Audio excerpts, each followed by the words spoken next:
નમસ્કાર, આપ જોઈ રહ્યા છો નેશન પ્લસ ન્યૂઝ. હું છું આપની સાથે હેતલ ભગત. સુરતથી અમદાવાદ તરફ જઈ રહેલી ટામેટા ભરેલી એક ટ્રક આજવા એપીએમસી પાસે પલટી મારી ગઈ હતી, જેના કારણે રસ્તા પર ટામેટાની રેલમછેલ છવાઈ ગઈ હતી. અકસ્માતને પગલે હાઈવેનો એક તરફનો માર્ગ બંધ થઈ જતા લગભગ 10 કિલોમીટર લાંબો ટ્રાફિક જામ સર્જાયો હતો. વડોદરા પાસેથી પસાર થતા મુંબઈ અમદાવાદ નેશનલ હાઈવે 48 પર આજે સવારે ટામેટા ભરેલી ટ્રક પલટી ગઈ હતી, જેના કારણે હાઈવે પર ભારે ટ્રાફિક જામની સ્થિતિ ઊભી થઈ હતી. સુરતથી અમદાવાદ તરફ જઈ રહેલી ટામેટા ભરેલી એક ટ્રક આજવા એપીએમસી પાસે પલટી મારી ગઈ હતી, જેના કારણે રસ્તા પર ટામેટાની રેલમછેલ છવાઈ ગઈ હતી. અકસ્માતને પગલે હાઈવેનો એક તરફનો માર્ગ બંધ થઈ જતા લગભગ 10 કિલોમીટર લાંબો ટ્રાફિક જામ સર્જાયો હતો, જ્યારે ટ્રકના ચાલક અને ક્લીનરનો બંનેનો આબાદ બચાવ થયો છે. આ મામલે ટ્રક ચાલકે પોલીસને આપેલા નિવેદનમાં જણાવ્યું છે કે આગળ જઈ રહેલી એક ફોર વ્હીલર કારનું ટાયર ફાટવાને કારણે તેને બચાવવા જતા ટ્રક ડિવાઈડર પર ચડી ગઈ હતી. જો કે પોલીસે ઘટનાસ્થળે તપાસ કરતા આવી કોઈ કાર મળી નથી, જેના કારણે આ નિવેદન શંકાસ્પદ બની રહ્યું છે. અકસ્માતને પગલે હાઈવે પર ભારે ટ્રાફિક જામ સર્જાયો હતો, જેના કારણે મુસાફરો અને વાહન ચાલકોને ભારે હાલાકીનો સામનો કરવો પડ્યો હતો.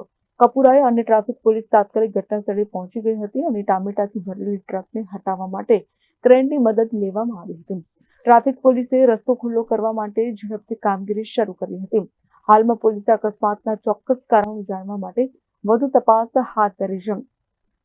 આ ટ્રક નડિયાદની હોવાનું સામે આવ્યું છે. અકસ્માતને કારણે રસ્તા પર ફેલાયેલા ટામેટાને હટાવવામાં પણ સમય લાગ્યો હતો, જેના કારણે ટ્રાફિકની સમસ્યા વધુ ગંભીર બની હતી.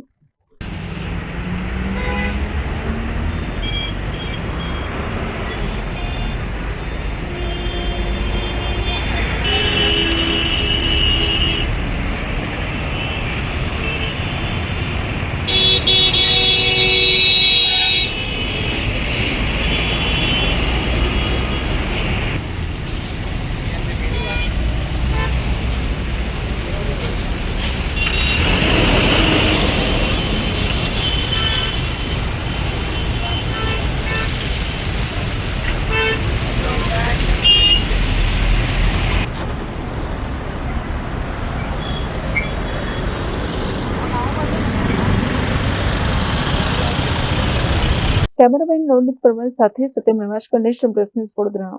સમાચારોના સતત અપડેટ મેળવવા માટે અમારી નેશન પ્લસ ન્યૂઝની યુટ્યુબ ચેનલને સબસ્ક્રાઇબ કરો, બેલ આઇકન દબાવો અને જોડાયેલા રહો ફેસબુક, ઇન્સ્ટાગ્રામ અને ટ્વિટર પર.